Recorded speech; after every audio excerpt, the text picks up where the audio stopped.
Hi மக்களே, இப்போ தான் காலையில் எந்திரிச்சோன்னே ஒரு கமெண்ட் நான் பார்த்தேன். இந்த பையன் பண்ணியிருந்தார். பெற்றோர் இல்லாத பையனுக்கு கல்விக்காக ஹெல்ப் கேட்டிருக்காங்க. தம்பி, என்னுடைய ஐடிக்கு டீட்டெயில்ஸ் மட்டும் அனுப்புப்பா, ஓகேவா?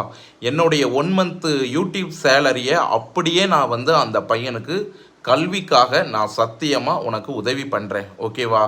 ஏன் அப்படின்னா, ஒரு பெற்றோர் இல்லாத ஒரு கஷ்டம் எனக்கும் தெரியும். ஏன்னா நானும் அம்மா அப்பா இல்லாமல் தான் வளர்ந்தேன், சரிங்களா? அதுவும் இல்லாமல் அந்த பையன் படிப்பு உதவி தான் கேட்குறாரு. ஒரு பையனுக்கு அம்மா அப்பா இருந்தும் அந்த பையன் ஆசைப்படுற படிப்பை படிக்க வைக்க முடியாத சூழ்நிலை இன்றைக்கி நடந்துகிட்ருக்கு, ஓகேங்களா? அது எல்லாத்துக்குமே தெரியும்.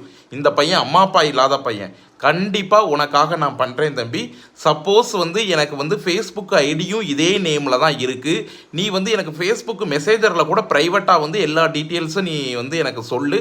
நான் உனக்கு கட்டாயமாக ஹெல்ப் பண்ணுறேன், ஓகேவா? ப்ராமிஸாக பண்ணுறேன் தம்பி. உன்னுடைய கல்வி செலவுக்கு வருஷம் நான் உதவி பண்ணுறேன், ஓகேவா? ஓகே தம்பி, பாய்.